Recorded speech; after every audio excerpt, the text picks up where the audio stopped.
Welcome to the only daily podcast focusing on compliance news of the day. Each morning, start your day with a cup of coffee and Tom Fox, the voice of compliance, to hear about 4 of the top compliance, corruption, or leadership stories you will need to start your day. The Daily Compliance News is a production of the Compliance Podcast Network. April 1, 2020, the Not Fools edition. First up, from the New York Times, when you think about your supply chain, most Western companies think about the impact of coronavirus COVID-19 on supplying goods. However, the empty shopping malls of Western cities are going to be placing the livelihoods of thousands of garment workers in Bangladesh in potential peril, and as factory owners face financial ruin.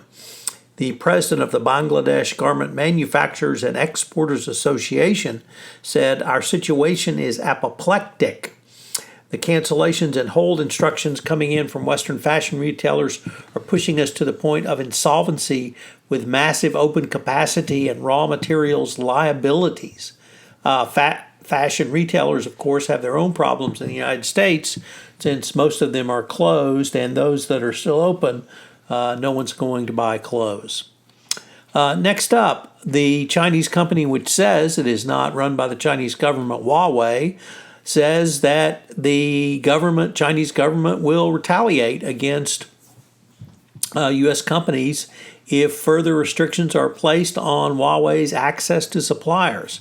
Well, no surprise there, and for Huawei claiming it wasn't run by the Chinese government, I sure think that's a shot across the bow. The chairman of the company warned the U.S. to expect countermeasures from the Chinese government, and he said he believes Beijing would respond with restrictions on U.S. companies operating in China if the U.S. follows through with reported plans to cut off Huawei's access to a major Taiwanese chip supplier. So once again, the U.S. government's trade sanctions actions put U.S. companies in peril, although they don't seem to care too much about that. Next up, some good news from the Houston Chronicle that British Petroleum BP tells workers that their jobs are safe for 3 months.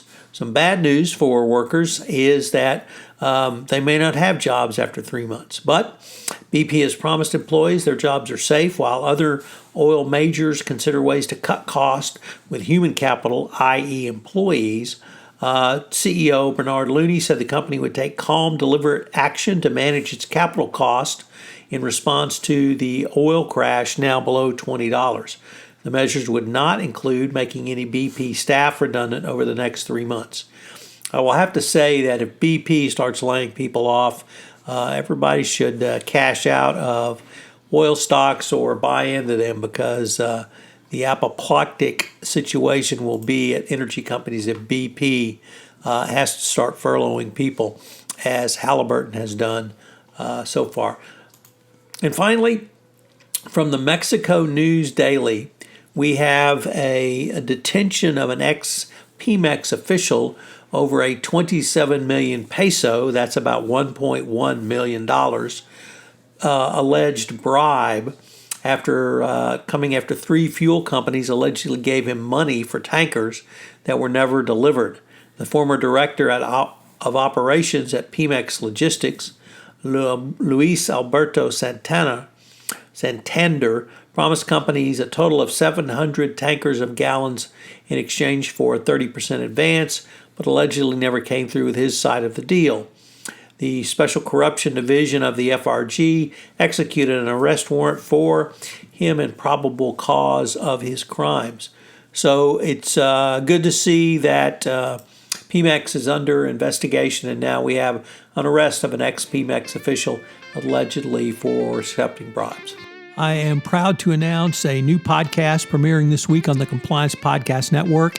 It's Compliance and Coronavirus. I wanted to bring some clarity and sanity to the compliance practitioner around coronavirus. So for the next foreseeable future, at least 8 weeks, I'll be podcasting Tuesday, Wednesday, and Thursday of each week on a topic related to coronavirus, COVID-19. Check it out with the Daily Compliance News.